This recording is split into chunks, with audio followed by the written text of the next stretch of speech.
was so utterly and totally and completely deceived, and I swallowed their lies. And as a consequence, I blamed an innocent people. And today I have to answer for it. In the summer of 1914, there were 6 major powers in Europe: Britain, France, Russia, Germany, Austria-Hungary. That's 5. That's 5. Number 6? Number 6? Who remembers number 6? Number 6 was the Ottoman Islamic Empire. I mean, we forget about it. 6 major powers in Europe. And the Holy Land was under the control of the Ottoman Islamic Empire. The Archduke Franz Ferdinand was assassinated in Sarajevo. And the fingerprints or the footprints, which were of course manufactured, led to Russia. It was intended to lead to Russia. Like September 11 footprints or fingerprints was intended to lead to Arabs and Muslims. And so Austria-Hungary declared war on Russia as George Bush attacked Afghanistan. And then Britain and France, who had a defense treaty with Russia, now came to the assistance of Russia and joined the war. And then Germany entered the war on the side of Austria-Hungary. And then the Ottoman Islamic Empire was pushed, shoved into the war on the side of Germany. And so the stage was set, as the stage is now set today after September the 11th. And the big war took place. But strangely, Britain was losing that war, because Germany unveiled a new weapon of war that had never been used before, the submarine. As Israel is going to unveil a new weapon of war tomorrow that has never been used before. And when Britain was on her knees, facing defeat, Britain, which was the ruling state in the world, is now facing defeat. Then the German Jews went to the British government and said, let's make a deal. If you will promise to give us the Holy Land, we'll bring the United States into the war on your side. Britain said, deal. You will see all of this on the last day. And so the United States entered into the war. And Britain won the war. In the process, the Ottoman Islamic Empire was defeated, was dismembered, and the Holy Land was liberated for the Jews. And so an act of terrorism led to this strategic target being achieved, the liberation of the Holy Land. But now, the United States takes over from Britain as the new ruling state in the world.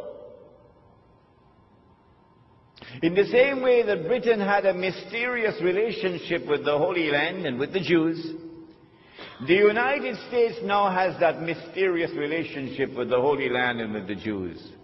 The first country in the world to recognize the state of Israel is the United States of America.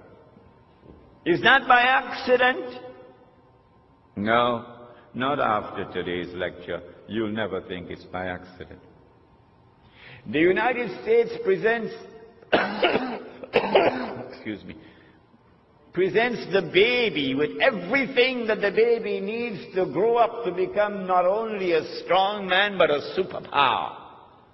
Massive economic aid, massive military aid, massive transfer of cutting-edge military technology, some from the front door, a lot from the back door. And Israel grows and prospers. But in order to keep this Israel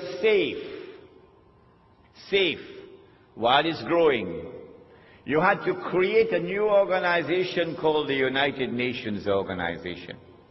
You had to create something called the Security Council, whose responsibility is for international peace and security.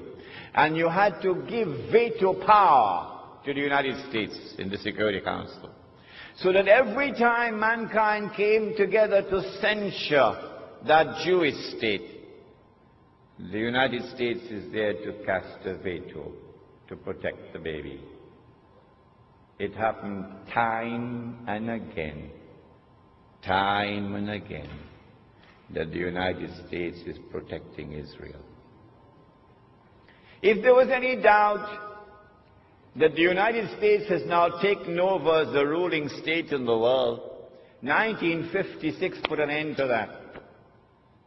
In 1956, Britain, France, and Israel attacked Egypt, took over the Suez Canal. The American president was Dwight Eisenhower, General Dwight Eisenhower. He ordered Britain and France and Israel to withdraw. And they had to withdraw. And the British government fell. So Anthony Eden had to resign. Very clearly, Britain is no longer the ruling state in the world. The United States has taken over. If you felt that the Soviet Union was on par with the United States, that there are two superpowers, that the United States is not the ruling state in the world, then the Cuban Missile Crisis of 1962, I think, put an end to that. Remember? Sparrow sang the Calypso, I said, turn them ships in the opposite direction. You were born at that time? Huh? Kennedy is the man for them. The Cuban Missile Crisis. And the Soviet Union had to back down when the United States imposed unilaterally a quarantine around the island of Cuba. And so the United States is the new ruling state in the world. And the United States has a mysterious relationship with the state of Israel. Can anyone explain that?